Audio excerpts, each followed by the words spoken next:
tout le monde, on se retrouve aujourd'hui pour parler de la saison 2 de la série Foundation. C'est une série Apple TV que j'apprécie beaucoup, j'avais d'ailleurs déjà fait une vidéo sur la saison 1 que je vous invite à aller voir si ça vous intéresse. Et comme d'habitude, jusqu'à la minute indiquée dans le titre, il n'y aura pas de spoiler, je vous préviendrai bien sûr quand la partie spoiler commencera. D'ailleurs, la partie sans spoiler risque d'être quand même relativement courte puisque j'ai quand même beaucoup de choses à dire, mais dans la partie spoiler, il y a aussi que tous les éléments que j'ai abordés en saison 1 sont encore vrais en saison 2, notamment les effets spéciaux qui sont OK, les acteurs qui sont OK, pareil pour les décors, les musiques, les costumes, donc je vais pas y revenir. L'univers est toujours aussi incroyable, en tout cas j'apprécie énormément cet univers et je trouve que c'est vraiment une série qui est de qualité. D'ailleurs, j'ai l'impression que c'est un peu le cas pour toutes les séries Apple TV que j'ai eu l'occasion de regarder, je trouve qu'elles sont toutes de qualité et ça c'est vraiment très appréciable. L'histoire est quand même complexe mais reste compréhensible dans le sens où, vous le savez peut-être, moi tout ce qui est histoire un peu complexe, j'ai du mal, surtout dans les séries de science-fiction, j'ai du mal en fait à comprendre intégralement l'histoire et pour le coup, dans cette série, je comprends, je pense peut-être 95 des choses, peut-être pas 100 non plus, mais je comprends quand même globalement à peu près tout et ça fait vraiment plaisir. D'ailleurs, la saison 2 m'a encore plus donné envie de lire les livres puisque, bah, il s'agit d'une adaptation de livres et c'est vrai que j'ai encore plus envie de les lire pour connaître encore plus l'histoire, comprendre encore plus de choses et avoir la suite aussi tout simplement, puisque j'ai pas spécialement envie d'attendre la saison 3 pour avoir la suite de l'histoire. Après, dans cette saison 2, il y a bien sûr des nouveaux personnages, de nouvelles histoires qui viennent du coup s'ajouter aux histoires et aux personnages que l'on connaît déjà. Mais on n'a pas tant de personnages que ça, il y a au final que 2 histoires supplémentaires, donc on s'y retrouve largement. Et ce sont d'ailleurs des personnages que j'apprécie beaucoup, on en parlera du coup en partie spoiler. Donc globalement, c'est une série que j'apprécie encore en saison 2. Je saurais pas dire en fait si je préfère la saison 1 ou la saison 2. Je pense que j'ai pas en fait de préférence, j'aime bien les deux. Après, c'est une série qui prend son temps et qui parfois a un rythme un peu lent, mais c'est pas plus mal. C'est le genre de série que j'apprécie totalement en ce moment puisqu'on voit bien que la série prend le temps de poser les choses et que ce n'est pas une course en fait à vite vite montrer des choses parce que la série peut à tout moment être arrêtée. Là en tout cas, c'est pas du tout la sensation que j'ai, donc je sais que ça peut déranger certaines personnes que ce soit un peu lent par moment. En tout cas, moi j'apprécie beaucoup de prendre le temps et c'est vrai que ça donne aussi la sensation que c'est une série qui peut durer très longtemps. Alors peut-être pas 20 saisons non plus, j'espère pas, mais peut-être, je ne sais pas, 5, 6, 8 saisons, ce serait bien. En tout cas, moi, je suis totalement pour et j'attends, bien sûr, avec impatience, la saison 3. Et on va maintenant passer à la partie avec spoiler, donc si vous n'avez pas vu la saison 2 de la série Foundation, eh bien, je vous invite à aller la voir, puis à continuer cette vidéo, sinon vous risquez d'être spoilé. Déjà, un point que j'ai remarqué assez vite, c'est qu'il y a beaucoup moins de sauts dans le temps, beaucoup moins de voyages dans le temps, mais aussi beaucoup moins de flashbacks dans cette saison 2. Il y en a, bien évidemment, mais beaucoup moins, en fait, que durant la saison 1. Mais c'est vrai que l'inconvénient, du coup, d'avoir un peu moins de sauts dans le temps, c'est qu'on s'attache beaucoup plus aux personnages, alors qu'en saison 1, comme les sauts dans le temps sont assez rapides, eh bien, on n'a pas vraiment le temps de s'attacher aux personnages, on sait qu'ils peuvent «disparaître» entre guillemets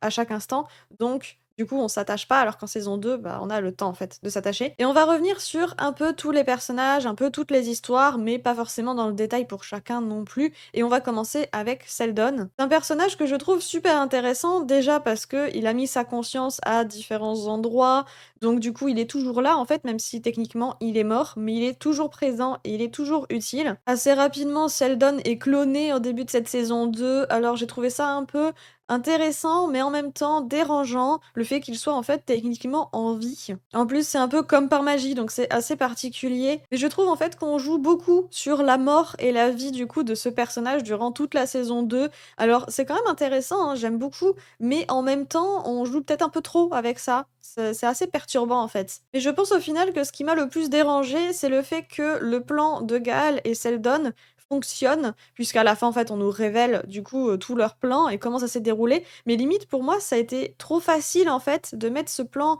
en marche, sachant que, la planète sur laquelle ils sont est juste horrible et la chef, en fait, de cette planète est juste super forte. Mais non, Gaal et Seldon sont encore plus forts qu'elle et réussissent, du coup, à mettre en place leur plan.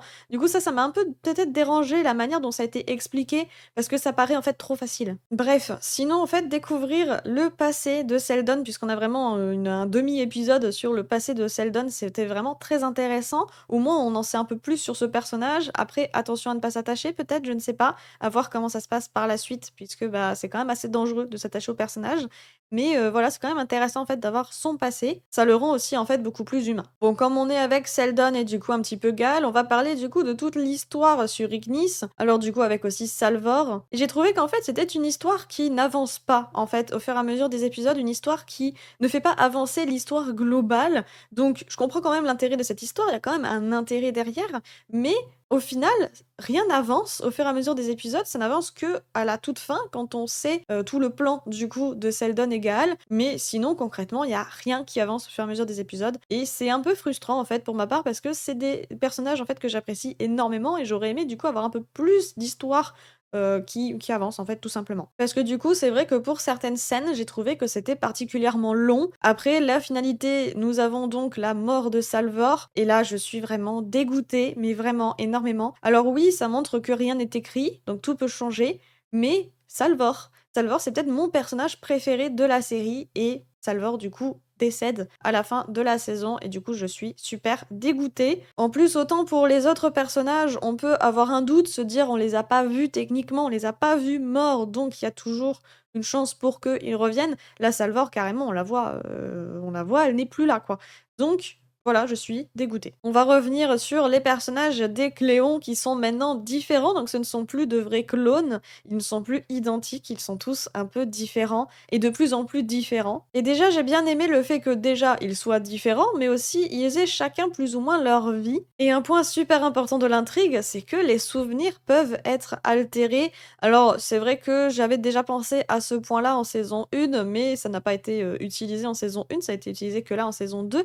Mais du coup, c'est super intéressant puisque, en fait, les Cléons se rendent compte de beaucoup de choses et du coup, en fait, leur histoire avance énormément. Ça avance à un tel point que déjà, on comprend que Demerzel, en fait, ça devient limite l'ennemi, en fait, l'ennemi à abattre, ce serait elle. Et c'est vrai d'ailleurs que c'est un personnage que j'appréciais beaucoup en saison 1, vraiment. Demerzel, c'était pour moi un personnage incroyable et maintenant, en saison 2, plus du tout. Déjà, je l'affectionne plus du tout, mais en plus de ça, limite, par moments, elle peut faire un peu peur. Mais du coup, c'est vrai que les Cléons ont une histoire qui avance énormément même si, en fait, à la toute fin, du coup, de la saison 2, ça sert à rien que je dise ce qui se passe puisque vous le savez potentiellement déjà, mais du coup, avec ce qui se passe à la fin de la saison 2, bah, moi, je me dis à la saison 3, il ne va, entre guillemets, rien se passer pour les Cléons, puisque tout ce qui s'est déjà passé en saison 2 ne pourra peut-être pas se reproduire en saison 3, ou sinon, ils décanteront, en fait, d'autres clones. Donc, en fait, la lignée des Cléons va potentiellement continuer, puisque Demerzel fait tout pour. Et c'est vrai que là, on rentre dans un cercle un peu infernal, où vraiment l'ennemi à abattre, ce serait Demerzel. Après, est-ce qu'on est d'accord que le combat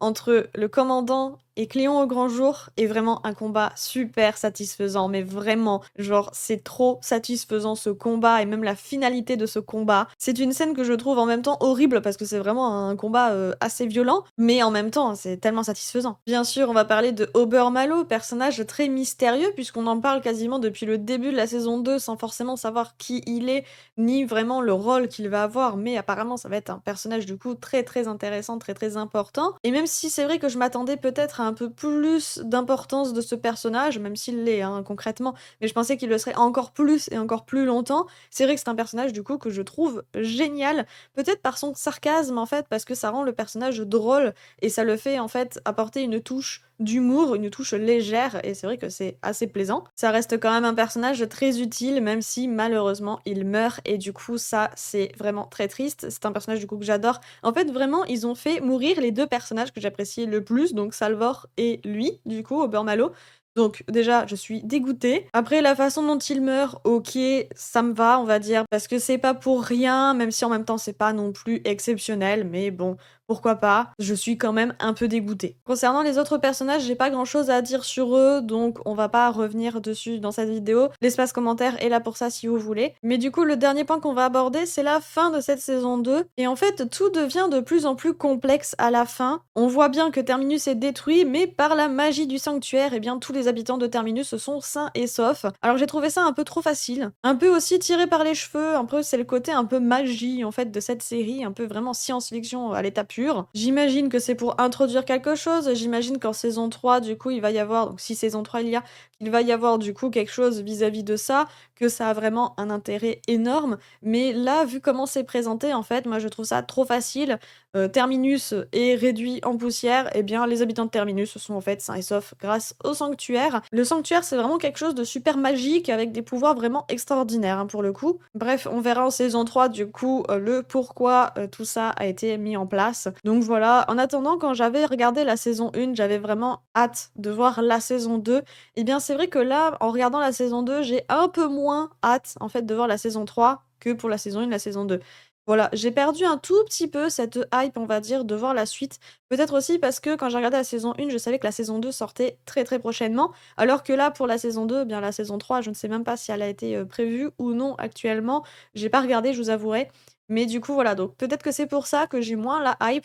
J'ai plus, en fait, envie de lire les livres, même si je dois recommencer depuis le début, du coup, la saison 1, saison 2 qu'on a déjà vu. Mais c'est vrai que je suis plus intéressée par ça, lire les livres pour avoir, du coup, plus d'informations, comprendre plus de choses peut-être, et du coup, avoir la suite. Voilà, cette vidéo est maintenant terminée. J'espère qu'elle vous a plu. Si c'est le cas, comme d'habitude, n'hésitez pas à mettre un petit pouce bleu, ça aide énormément la chaîne, à vous abonner et à me dire en commentaire ce que vous avez pensé de cette saison 2 ou si vous allez la regarder, si ce n'est pas encore fait. Je vous invite aussi à me suivre sur les réseaux sociaux et à me suivre aussi sur Twitch si ce n'est pas encore fait. Donc je stream assez régulièrement sur Twitch, un peu de tout, toutes sortes de jeux. Donc voilà, si vous voulez me retrouver sur cette plateforme, n'hésitez pas.